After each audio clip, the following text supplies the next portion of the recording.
Un visitante desde bien abajo. Un relato de L. P. Harley, 1895 a 1972. Audioterror ofrecido por Página Oscura, con el objetivo de que disfrutes de la mejor literatura gratis. No olvides dar like, suscribir y compartir para seguir creciendo. Un visitante desde bien abajo. ¿Y a quién necesitarás para llevártelo? Después de un comienzo prometedor, el día de marzo había terminado en una tarde lluviosa. Era difícil saber si predominaba la lluvia o la niebla. El locuaz conductor del autobús dijo a los pasajeros: una tarde de niebla y una tarde húmeda. Sin embargo, la alegría dominaba, pues sus clientes, acostumbrados a la incomodidad, se tomaban a la ligera las inclemencias climáticas.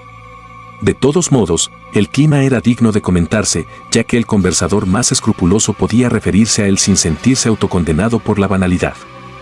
Cuanto más el director de orquesta, que, al igual que la mayoría de los de su clase, poseía un considerable don conversacional. El autobús estaba haciendo su último viaje por el corazón de Londres. Solo estaba medio lleno. Afuera, como el conductor sabía en virtud de su sexto sentido, todavía quedaba un pasajero demasiado resistente o demasiado perezoso para buscar refugio. Y ahora, mientras el autobús traqueteaba rápidamente por el Strand, se podían escuchar los pasos de esta persona arrastrándose y crujiendo en las escaleras cubiertas de metal. ¿Hay alguien arriba?, preguntó, dirigiéndose a la punta de un paraguas errante y al dobladillo de un impermeable. No vi a nadie, respondió el hombre. No es que no confíe en usted, observó el conductor, echándole una mano amablemente al pasajero que se apeaba, pero creo que subiré y me aseguraré. Momentos como estos, momentos de desconfianza en la infalibilidad de su observación, visitaban de vez en cuando al conductor. Eran signos de debilidad, pensó. Te estás volviendo loco, eso es lo que sucede, se dijo a sí mismo, y entró casualmente para evitar que su mente se detuviera en el exterior. Pero su inquietud irrazonable sobrevivió a esta distracción y, murmurando contra sí mismo, comenzó a subir las escaleras. Para su sorpresa, casi estupefacción, descubrió que sus dudas estaban justificadas. Al emprender el ascenso, vio a un pasajero sentado en el asiento delantero derecho, y el pasajero, a pesar de su sombrero bajo, su cuello levantado y la bufanda blanca y arrugada que se veía entre los dos, debió haberlo oído venir porque aunque el hombre estaba mirando al frente, en su mano izquierda extendida, encajado entre el índice y el segundo dedo, sostenía una moneda. «Linda noche, ¿no crees?», preguntó el conductor, que quería decir algo. El pasajero no contestó, pero el penique, como tal, se deslizó una fracción de pulgada más abajo en el surco entre los dedos pálidos y pecosos. «Dije que es una maldita linda noche», insistió el conductor, molesto por la reserva del hombre. No hubo respuesta. «¿A dónde va?», preguntó el conductor, en un tono que sugería que, donde quiera que fuera, debía ser un destino desprestigiado. «Carrick Street». «¿Dónde?». Había oído bien, pero una ligera peculiaridad en la pronunciación hizo que le pareciera razonable y posiblemente humillante para el pasajero que no hubiera oído. «Carrick Street». Entonces, ¿por qué no lo dijo?, se quejó el conductor mientras perforaba el boleto. Hubo un momento de pausa, luego el pasajero repitió: «Carrick Street». «Sí, lo sé, no hace falta que me lo siga diciendo», gruñó el conductor, hurgando con el penique del pasajero. No podía agarrarlo desde arriba, se había deslizado demasiado, así que pasó su mano debajo de la del otro y sacó la moneda de entre sus dedos. Estaba fría. «¿Lo sabe?», dijo el extraño de repente. «¿Qué es lo que sabe?». El conductor estaba tratando de llamar la atención del pasajero para que tome su boleto, pero no pudo hacerlo mirar. «Supongo que es un tipo inteligente», comentó. «Mire aquí, ahora. ¿Dónde quiere el boleto? ¿En el ojal?». «Póngalo aquí», dijo el pasajero. «¿Dónde?», preguntó el conductor. «Donde estaba el centavo», respondió el pasajero. «Entre mis dedos». El conductor se sintió reacio, no sabía por qué, a complacer al pasajero en esto. La rigidez de la mano lo desconcertó, estaba rígida, supuso, o tal vez paralizada. Y como había estado de pie en la parte superior, sus propias manos no estaban demasiado calientes. El boleto se dobló y se aflojó bajo sus repetidos esfuerzos por empujarlo. Se inclinó aún más, porque era un tipo de buen corazón, y usando ambas manos, una arriba y otra abajo, deslizó el billete en su ranura huesuda. «Ahí lo tiene, Kaiser Bill». Tal vez al pasajero le molestó esta jocosa alusión a su enfermedad física, tal vez simplemente quería estar callado. Todo lo que dijo fue: «No vuelva a hablarme». «¿Hablarle?», gritó el conductor, perdiendo todo control, como si quisiera hablar con un muñeco de peluche. Murmurando para sí mismo, se retiró a las entrañas del autobús. En la esquina de Carrack Street subió a bordo un buen número de personas. Todas querían ser las primeras, pero el lugar de honor lo compartían 3 mujeres que intentaron entrar todas simultáneamente. La voz del conductor se hizo audible por encima del estruendo. «Cuidado, señoras. Seamos civilizados. Esto no es una feria. Suavemente, por favor, señora». En un momento o dos, la confusión se dio y el conductor, con la mano en el cordón de la campana, se acordó del pasajero que estaba arriba. Aparentemente se había olvidado de bajar. Cediendo a su buen carácter, el conductor subió las escaleras, asomó la cabeza por encima y gritó: «Carrack Street. Carrack Street». Su llamada quedó sin respuesta, nadie acudió. «Bueno, si quiere quedarse allá arriba, adelante», murmuró el conductor, todavía afligido. «No lo obligaré, lisiado o no». El autobús siguió adelante. «Pasó a mi lado», pensó el conductor, mientras subía toda esa gente en Carrack Street. Esa misma noche, unas 5 horas antes, un taxi dobló por Carrack Street y se detuvo en la puerta de un pequeño hotel.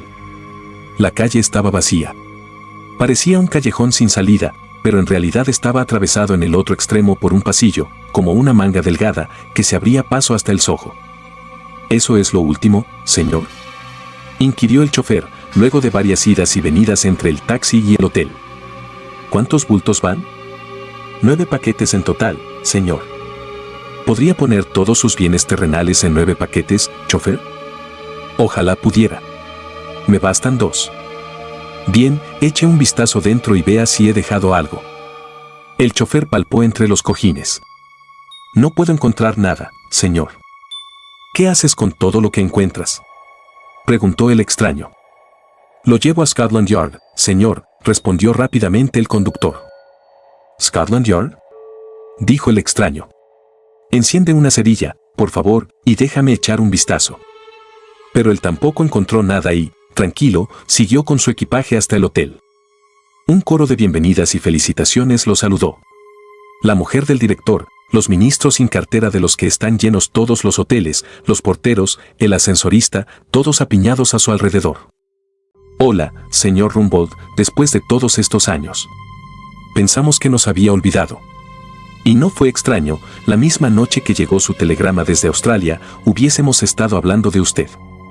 Y mi esposo dijo: «No se preocupen por el señor Rumbold. Algún buen día entrará aquí como un hombre rico». Tenía toda la razón, dijo el señor Rumbold lentamente, saboreando sus palabras. «Lo soy». «¿Qué les dije?», exclamó el gerente, como si un recital de su profecía no fuera suficiente. «Pero me pregunto si no es demasiado grande para venir al Hotel Rosail». «No tengo otro lugar a donde ir», dijo el millonario en breve. «Y si lo tuviese, no lo haría. Este lugar es como mi hogar». Sus ojos se suavizaron mientras escaneaban el entorno familiar. Eran ojos de color gris claro, muy pálidos, y parecían más pálidos por su posición en su rostro bronceado.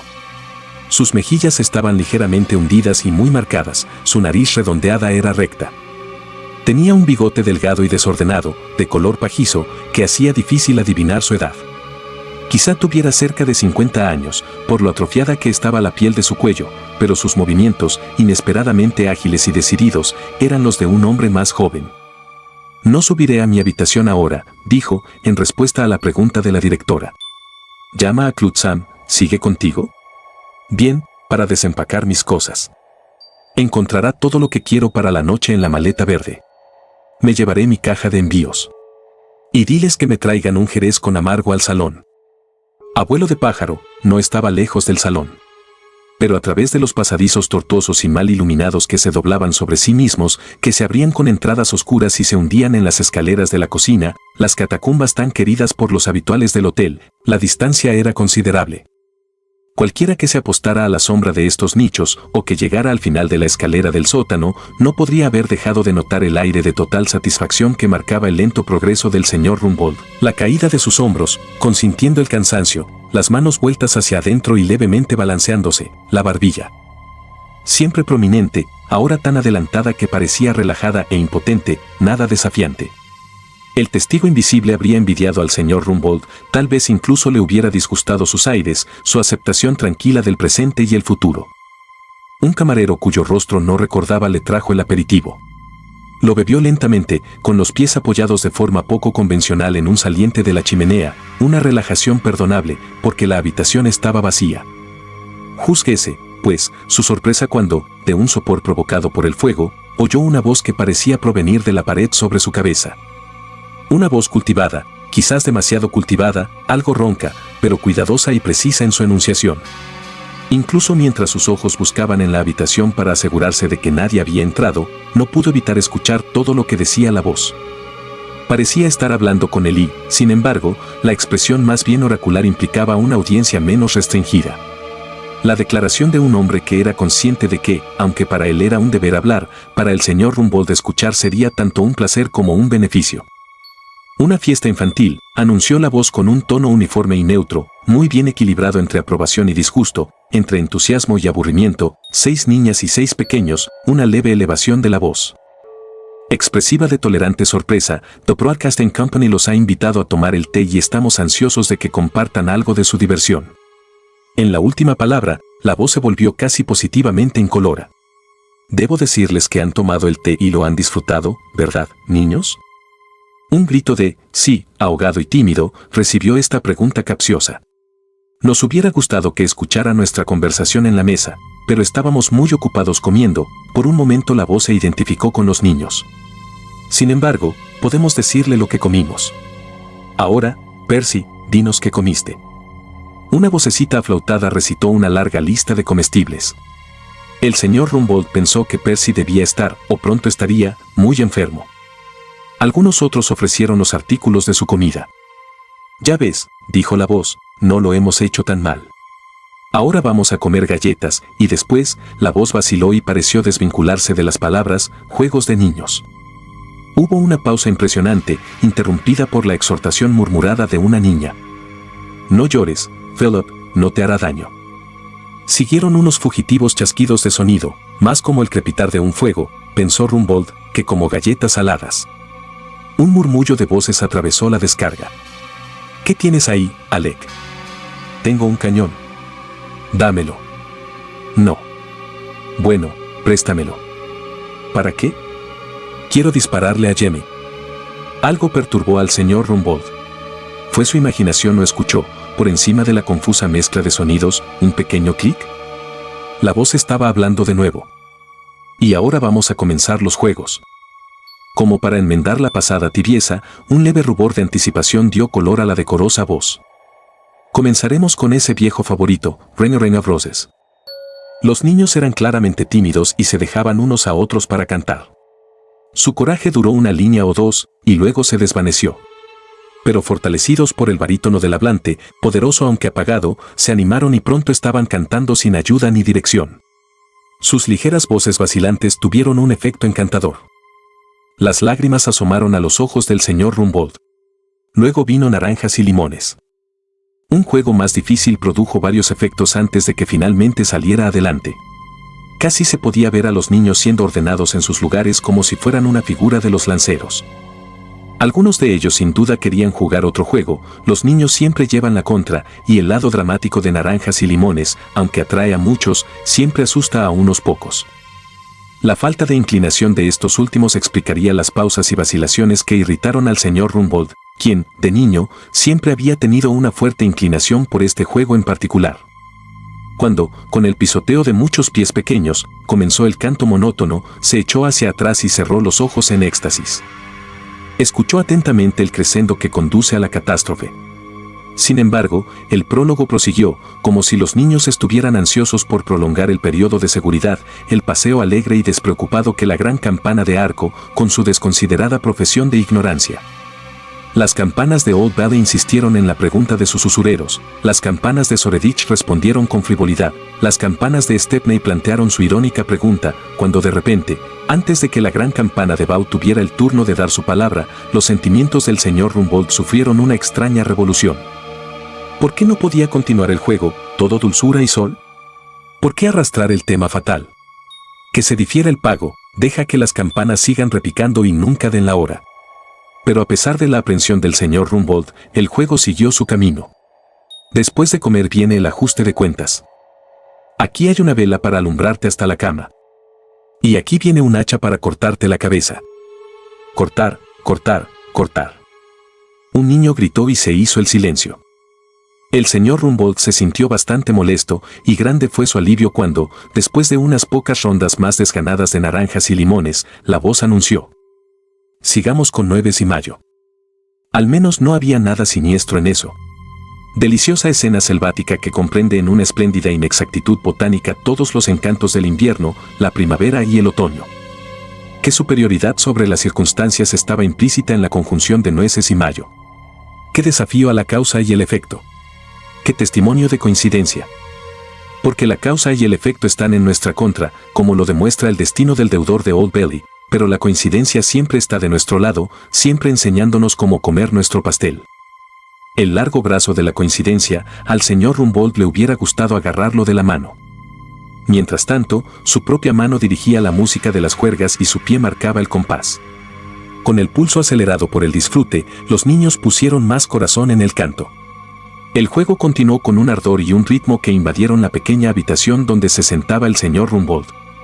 Como pesados humos entraban las ondas de sonido, tan penetrantes y dulces que lo embriagaban. El señor Rumbold fue transportado. Su oído, agudizado por la quietud de sus otras facultades, empezó a captar nuevos sonidos, los nombres, por ejemplo, de los jugadores que se querían para formar cada lado y de los campeones que los iban a sacar. Para los oyentes, los temas de las luchas quedaron en duda. ¿Nancy Price logró desviar a Percy Kenkham de su lealtad? Probablemente.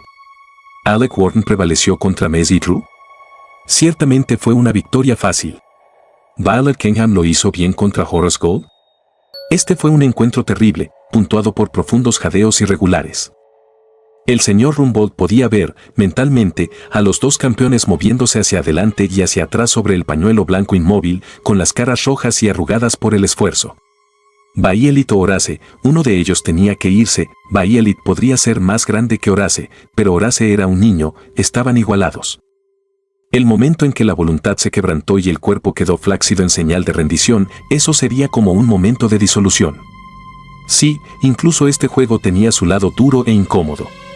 Baielit o Horace, uno de ellos estaba adolorido ahora, llorando tal vez bajo la humillación de ser llevado. El juego comenzó de nuevo. Esta vez había un timbre ansioso en las voces de los niños. Dos antagonistas probados iban a encontrarse. Sería una batalla de gigantes. El cántico se convirtió en un grito de guerra. ¿A quién tendrás para tus nueces y mayo? ¿Nueces y mayo, nueces y mayo? ¿A quién tendrás para tus nueces y mayo? ¿En una mañana fría y helada? Tendrás a Victor Rumbold. Victor Rumbold, Victor Rumbold. Por el rencor de sus voces podrían haber tenido la intención de tener su sangre también. ¿Y a quién enviarás a buscarlo? ¿Traerlo lejos? ¿Traerlo lejos? ¿A quién enviarás a buscarlo? ¿En una mañana fría y helada? Como un toque de clarín, un grito de desafío, llegó la respuesta. Enviaremos a Jemmy Hagbard a buscarlo. Llévenlo lejos, llévenlo lejos. Enviaremos a Jemmy Hagbard a buscarlo. En una noche húmeda y con niebla. Se podría suponer que esta variación tenía la intención de promover la competencia desde los reinos de la simulación al mundo de la realidad. Pero el señor Rumbold probablemente no se enteró de que su secuestro había sido anterior. Se había puesto bastante verde y su cabeza estaba colgando contra el respaldo de la silla. ¿Algo para beber, señor? Sí, Clutsam, una botella de champán. Muy bien, señor. El señor Rumbold apuró el primer vaso de una sola vez. ¿Alguien viene a cenar además de mí, Clutsam? Preguntó en ese momento. Ahora no, señor, son las 9, respondió el camarero con un tono de reproche en la voz. Lo siento, Clutsam, no me sentía bien antes de la cena, así que fui y me acosté. El camarero se calmó. Pensé que no se veía muy bien, señor. No hay malas noticias, espero. No, ninguna. Solo estoy un poco cansado después del viaje. ¿Y cómo salió todo en Australia, señor? inquirió el mesero, porque el señor Rumbold parecía ansioso por hablar. Con un clima mejor que el de aquí, replicó el señor Rumbold, terminando su segundo vaso y midiendo con el ojo el contenido agotado de la botella. La lluvia seguía golpeando constantemente el techo de cristal de la sala de café. Aún así, un buen clima no lo es todo, no es como estar en casa, por ejemplo, comentó el mesero. De hecho, no. Hay muchas partes del mundo que se alegrarían de un buen día de lluvia, afirmó el mesero. Ciertamente las hay, dijo Rumbold, quien encontró la conversación sedante. ¿Pescaba mucho cuando estaba en el extranjero, señor?, prosiguió el camarero. Un poco. Pues para eso uno prefiere la lluvia, declaró el camarero, como quien se anota un punto. Tengo entendido que en Australia no hay caza furtiva. Es cada hombre por sí mismo. Sí, esa es la regla en Australia. No es una gran regla, ¿verdad?, dijo el camarero. Quiero decir, una regla no es la ley. Depende de lo que entiendas por ley. Oh, señor Rumbold, señor, usted sabe muy bien a lo que me refiero. Me refiero a la policía. Ahora, si hubiera matado a un hombre en Australia, si lo hubiera asesinado, quiero decir, lo colgarían por eso si lo atraparan, ¿no es así? El señor Rumbold jugueteó con el champán con la punta de su tenedor y bebió de nuevo. Probablemente lo harían, a menos que hubiera circunstancias especiales. ¿En cuyo caso podría salir indemne? Podría. A eso me refiero con ley, pronunció el camarero. ¿Sabes cuál es la ley? Vas en contra de ella y eres castigado. Por supuesto que no me refiero a usted, señor. Entiendo. Mientras que si solo existiera lo que usted llama una regla, prosiguió el camarero, retirando hábilmente los restos del pollo del señor Rumbold, cualquier hombre podría hacerse cargo del castigo. Podría ser cualquiera, podría ser yo. ¿Por qué?, preguntó el señor Rumbold. ¿Por qué querrían? No te he hecho ningún daño, ni a ellos. Oh, pero tendríamos que hacerlo, señor. ¿Por qué? No podríamos dormir, señor, sabiendo que usted está en libertad. Podría hacerlo de nuevo. Alguien tendría que encargarse de ello. Pero suponiendo que no hubiera nadie. Disculpe, señor. Suponiendo que el asesinado no tuviera parientes ni amigos. ¿Y si simplemente desapareciera y nadie supiera jamás que está muerto? Bueno, señor, dijo el camarero, guiñando un ojo portentosamente, en ese caso él mismo tendría que seguirle la pista. No descansaría, señor, sabiendo lo que hizo. Clutsam, dijo el señor Rumbold de repente, tráeme otra botella de vino y no te molestes en ponerle hielo. El camarero tomó la botella de la mesa y la acercó a la luz. Sí, está muerto, señor. ¿Muerto? Sí, señor, acabado, vacío, muerto. Tienes razón, estuvo de acuerdo el señor Rumbold. Está bastante muerto el salón. Eran casi las 11. El señor Rumbold volvió a tener el salón para él solo. Clutsam traería su café en un momento. Qué pena ser atormentado por estos recuerdos casuales durante su primer día en casa.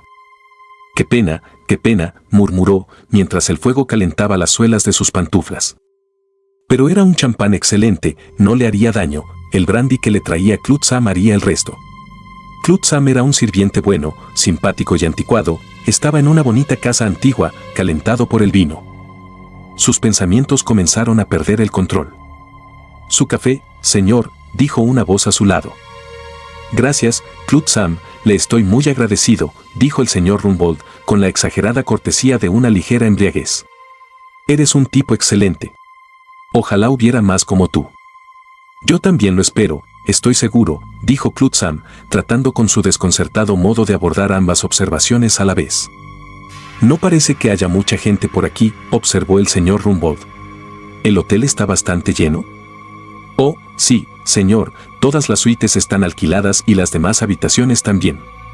Estamos rechazando a la gente todos los días. Vaya, solo esta noche llamó un caballero. Dijo que vendría tarde, por si acaso, pero, bendito sea, se dará cuenta de que los pájaros han volado. ¿Pájaros?, repitió el señor Rumbold. Quiero decir, no hay más habitaciones, ni por amor ni por dinero. Bueno, lo siento por él, dijo el señor Rumbold con pesada sinceridad.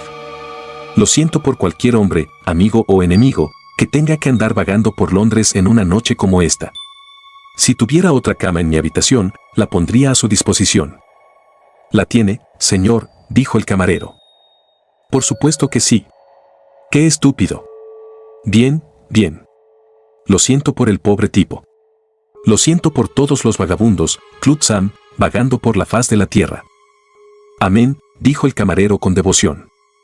Y los médicos y demás se levantaron de sus camas a medianoche. Es una vida dura. ¿Alguna vez has pensado en la vida de un médico, Clutsam? No puedo decir que lo haya hecho, señor. Bueno, es difícil, puedes tomar mi palabra en eso. ¿A qué hora debo llamarlo por la mañana, señor?, preguntó el camarero, sin ver ninguna razón por la cual la conversación debería detenerse. «No es necesario que me llames Clutsam», replicó el señor Rumbold con voz cantarina y juntando las palabras como si estuviera excusando al camarero de dirigirse a él por su propio nombre. «Me levantaré cuando esté listo». «Y eso puede ser bastante tarde», chasqueó los labios sobre las palabras. «Nada como un buen descanso, Clutsam?» «Así es, señor». «Buenas noches, Clutsam, eres un tipo excelente y no me importa quien me escuche decirlo». «Buenas noches, señor». El señor Rumbold volvió a su silla. Se sentía uno con ella, uno con el fuego, el reloj, las mesas, los muebles. Todo estaba en perfecto silencio. Los sonidos de la calle le llegaban solo como un zumbido bajo y continuo, infinitamente tranquilizador. El señor Rumbold se durmió. Soñó que volvía a ser un niño, viviendo en su antigua casa en el campo. Estaba poseído, en el sueño, por una pasión suprema, recoger leña cuando y donde quiera que la vea.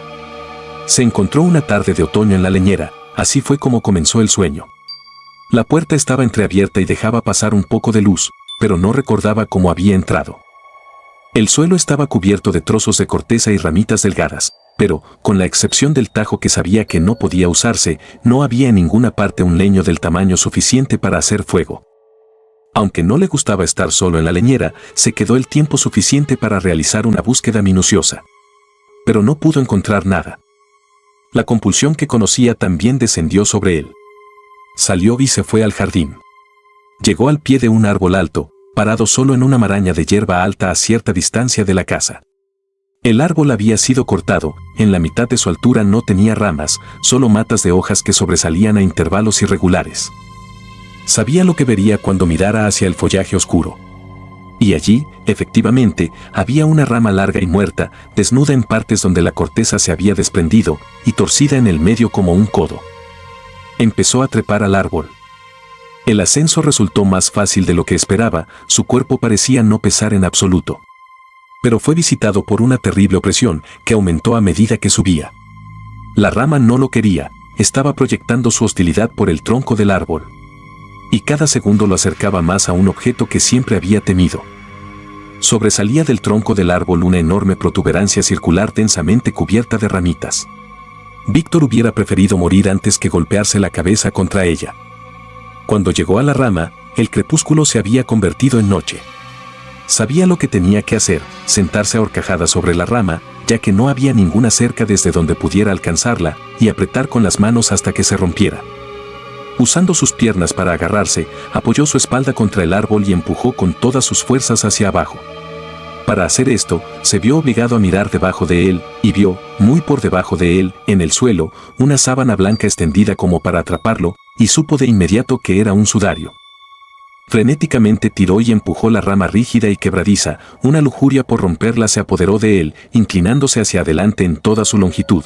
Agarró la rama por la articulación del codo y la estiró para alejarla de él. Cuando se resquebrajó, se cayó y el sudario salió disparado hacia arriba. El señor Rumbold se despertó bañado en sudor frío y se encontró agarrado al brazo curvo de la silla en la que el camarero había dejado su brandy. El vaso se había caído y el brandy yacía en un pequeño charco sobre el asiento de cuero. No puedo dejarlo así, pensó, debo conseguir más. Un hombre que no conocía contestó al timbre. Camarero, dijo, tráigame un brandy y un refresco a mi habitación dentro de un cuarto de hora. Mi nombre es Rumbold. Siguió al camarero fuera de la habitación. El pasillo estaba completamente oscuro salvo por un pequeño mechero de gas azul, debajo del cual se amontonaba un grupo de candelabros. El hotel, recordó, mantenía un antiguo hábito de deferencia hacia la oscuridad. Mientras acercaba la llama al mechero de gas, se oyó murmurar. Aquí hay una vela para alumbrarte hasta la cama. Pero recordó la siniestra conclusión del dístico y, aturdido como estaba, no la dijo. Poco después sonó el timbre del hotel. 3 repiques agudos y sin pausa entre ellos. «Alguien tiene prisa por entrar», gruñó el portero de noche a Claude Sam, que estuvo de servicio hasta medianoche. «Supongo que ha olvidado su llave». No se apresuró a responder a la llamada, al olvidadizo le vendría bien esperar, darle una lección. Tan lento se movió que, cuando llegó a la puerta del vestíbulo, la campanilla estaba sonando de nuevo. Irritado, deliberadamente volvió a enderezar una pila de periódicos antes de dejar entrar a este demonio impaciente. Para señalar su indiferencia, incluso se mantuvo detrás de la puerta mientras la abría, de modo que la primera vez que vio al visitante solo se fijó en su espalda. Pero esta inspección limitada fue suficiente para demostrar que el hombre era un extraño y no un huésped del hotel. Con la larga capa negra que caía casi por un lado y sobresalía por el otro, parecía un cuervo con un ala rota, como si llevara algo bajo el brazo. Un cuervo calvo, pensó el portero, porque hay un trozo de piel desnuda entre esa cosa de lino blanco y su sombrero. «Buenas noches, señor», dijo, «¿qué puedo hacer por usted?». El extraño no respondió, sino que se deslizó hasta una mesa auxiliar y empezó a pasar algunas cartas con la mano derecha. «¿Estás esperando un mensaje?», preguntó el portero. «No», respondió el extraño. «Quiero una habitación para pasar la noche». «¿Era usted el caballero que telefoneó pidiendo una habitación esta noche?». «Sí». «En ese caso, me temo que debo informarle que el hotel está lleno». «¿Está completamente seguro?», preguntó el extraño. «Piense otra vez». «No necesito pensarlo de nuevo, señor. Me temo que no tenemos ninguna habitación». En ese momento el portero tuvo una curiosa sensación, como si una parte importante de él, tal vez vital, se hubiera ido a la deriva en su interior y estuviera dando vueltas y vueltas. La sensación cesó cuando empezó a hablar. «Llamaré al camarero, señor», dijo. Pero antes de que llamara apareció el camarero. «Dime, Bill», dijo el camarero, «¿cuál es el número de la habitación del señor Rumbold? Quiere un trago y olvidé llevárselo». 33, dijo el portero, vacilante.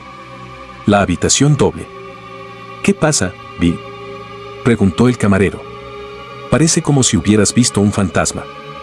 Ambos hombres miraron alrededor del salón y luego el uno al otro. Estaba vacío. «Dios», dijo el portero. «Debo estar medio dormido. Pero ese sujeto estuvo aquí hace un momento, estoy seguro. Mira». Sobre las losas de piedra había un trozo de hielo de 1 o 2 pulgadas de largo, alrededor del cual se formaba rápidamente un pequeño charco. «Vaya», exclamó el camarero, «¿cómo llegó eso aquí?». «Él debe haberlo traído», dijo el portero. Se miraron con cierta consternación, la cual se convirtió en terror cuando se escuchó el sonido de una campana proveniente de las profundidades del hotel. «Claude Sam está allí», susurró el portero. «Tendrá que contestar, sea quien sea». Claude Sam se había quitado la corbata y se estaba preparando para ir a la cama. ¿Qué diablos podría querer alguien en el salón a esta hora? Se puso el abrigo y subió las escaleras. De pie junto al fuego vio la misma figura cuya aparición y desaparición tanto había perturbado al portero. «Sí, señor», dijo. «Quiero que vayas a ver al señor Rumbold», dijo el extraño, «y le pregunte si está dispuesto a poner la otra cama de su habitación a disposición de un amigo». Al cabo de unos momentos, Claude Sam regresó. «El señor Rumbold, señor, y quiere saber quién es usted». El extraño se acercó a la mesa en el centro de la habitación. Sobre él había un periódico australiano, sobre el cual Claude Sam no había reparado antes. El aspirante a la hospitalidad del señor Rumbold pasó las páginas. Luego, con el dedo, que incluso a Claude Sam que estaba junto a la puerta le pareció inusualmente puntiagudo, recortó un papel rectangular, del tamaño de una tarjeta de visita, y, alejándose, le indicó al camarero que lo tomara. A la luz del mechero de gas del pasillo, Claude Sam leyó el extracto. Parecía ser una especie de nota necrológica, pero, ¿qué posible interés podría tener para el señor Rumbold saber que el cuerpo del señor James Hagbard había sido descubierto en circunstancias que sugerían que había encontrado una muerte violenta? Después de un intervalo más largo, Claude Sam regresó, luciendo desconcertado y un poco asustado. «Lo siento, señor, pero el señor Rumbold no conoce a nadie con ese nombre». «Entonces llévale este mensaje al señor Rumbold», dijo el desconocido. «Dígale, ¿prefiere que yo suba o que él baje?». Por tercera vez, Claude Sam fue a cumplir las órdenes del extraño. Sin embargo, a su regreso no abrió la puerta del salón de fumar, sino que gritó a través de ella. El señor Rumbold le desea que vaya al infierno, señor, donde pertenece, y dice, suba si se atreve. Luego salió disparado. Un minuto después, desde su retiro en una carbonera subterránea, escuchó un disparo. Algún viejo instinto, amante del peligro o indiferente al peligro, se agitó en él y subió corriendo las escaleras más rápido que nunca en su vida. En el pasillo tropezó con las botas del señor Rumbold. La puerta del dormitorio estaba entreabierta. Agachó la cabeza y se apresuró a entrar. La habitación brillantemente iluminada estaba vacía. Pero casi todos los muebles que había en ella estaban volcados y la cama estaba hecha un desastre espantoso. La almohada con sus 5 perforaciones fue el primer objeto en el que Claude Sam notó manchas de sangre. A partir de entonces pareció verlos por todas partes.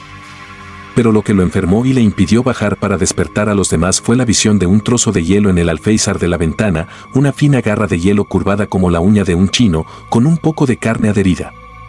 Esa fue la última vez que vio al señor Rumbold. Pero un policía que patrullaba Carrack Street se fijó en un hombre con una larga capa negra que, por la posición de su brazo, parecía llevar algo pesado. Llamó al hombre y corrió tras él, pero aunque no parecía moverse muy rápido, el policía no pudo alcanzarlo.